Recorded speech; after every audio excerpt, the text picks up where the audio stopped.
नमस्कार, मी अमृता आणि अमृता कुकिंग वर्ल्डमध्ये आपले पुन्हा एकदा मनपूर्वक स्वागत. आज आपण बघणार आहोत टरबूजाच्या सालापासून हलवा बघूयात. चला तर मग रेसिपीला सुरुवात करूयात. या इथे टरबूज खाऊन झाल्यानंतर जो पांढरा भाग शिल्लक राहतो, सालं काढून टाकायचे आहेत. आपण त्याचाच हलवा बनवणार आहोत. कारण बऱ्याच वेळेला काय होतं की लाल भाग आपल्याला कमी भेटतो आणि पांढरा भाग आपल्याला तो जास्त भेटतो. तो अशा वेळेला फेकावासा सुद्धा वाटत नाही. आपण याचा हलवा बनवूयात. अतिशय चवीला सुंदर असा हलवा होतो. या इथे मी सगळ्यांचे सालपाटणीने किंवा आपल्या चाकूने याचे साल काढून घ्यायचे. हे स्वच्छ पाण्यामध्ये धुवून घ्यायचे आहेत. आणि धुतल्यानंतर कारण काय होतं की आपण ज्यावेळेस सालं काढतो तर त्यावेळेस बऱ्यापैकी ते जरासं चिकट होतं. तर त्यामुळे आपल्याला हे स्वच्छ धुवून घ्यायचे, जेणेकरून आपल्याला त्याचा खिसताना त्रास होणार नाही. तर हे धुतलेले जे टरबूजाचा पांढरा भाग आहे तर तो आपण बारीक खिसणीने खिसून घेऊया. या इथे तुम्ही मिक्सरला बारीक केला तरी चालतो, पण मग त्यामध्ये पाण्याचा अंश जास्त असल्यामुळे आपल्याला तो पिळून काढता येत नाही. त्यामुळे खिसणे हा पर्याय सोपा आहे. तर या इथे बघू शकता मी सगळे टरबूज खिसून घेतलेले आहेत.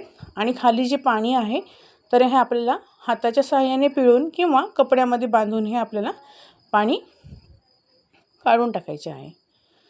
तर या इथे मी टरबूजाच्या सालातले जे आहे तर ते मी पाणी काढून हे पूर्णपणे कोरडं करून घेतलेलं आहे. तर एका कढईमध्ये मी साधारण 2 चमचे तूप घेतलेलं आहे. तर त्यामध्ये आपण जे खिसलेलं साल आहे तर ते टाकून घ्यायचे आहेत. व्हिडिओत दाखवल्याप्रमाणे मी ते मोकळा करून घेत आहे, कारण आपण पिळताना त्याला गच्च केलेला होता. टरबूजातलं पाणी काढून टाकल्यामुळे काय होणार आहे की आपला हलवा शिजायला लवकर मदत होईल आणि तो पटकन शिजला जाईल. तर इथे मी तुपावरती तो आधी परतून घेतला आहे. त्यामध्ये चिमूटभर मिठाचा वापर करत आहे, कारण कुठल्याही गोड पदार्थामध्ये जर आपण मीठ वापरलं तर त्याची चव अजून सुरेख लागते. तर या इथे साधारण 2 वाट्या माझा टरबूजाचा गर निघालेला होता. तर त्यामध्ये मी 1 वाटी साखर टाकत आहे. तुम्ही इथे गुळाचा वापर करू शकता किंवा साखरेचं प्रमाण कमी जास्त इथे करू शकता. तर छान इथे मी परतून घेत आहे. आणि साखर पूर्णपणे मेल्ट झाल्यानंतर यामध्ये मी दालचिनीची पावडर, त्याचबरोबर जायफळ पावडर आणि वेलची पावडर पण याच्यामध्ये घालत आहे. यापैकी तुम्हाला कुठली स्किप करायची असेल तर तुम्ही इथे स्किप करू शकता.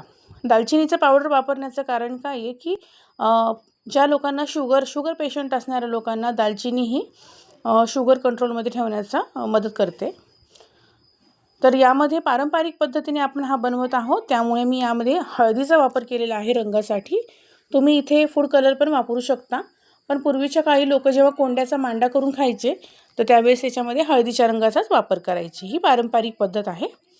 तर इथे तयार झाला आहे आपला टरबूजाच्या पांढऱ्या भागापासून हलवा. कसा झाला सांगायला विसरू नका. अजूनही अमृता कुकिंग वर्ल्डला सबस्क्राईब केलं नसेल तर सबस्क्राईब करा, लाईक करा, शेअर करा, बेल आयकॉन नक्की दाबा, जेणेकरून माझ्या प्रत्येक रेसिपी आपल्यापर्यंत आधी पोहोचतील. भेटूयात पुढच्या रेसिपीसोबत. तोपर्यंत बाय.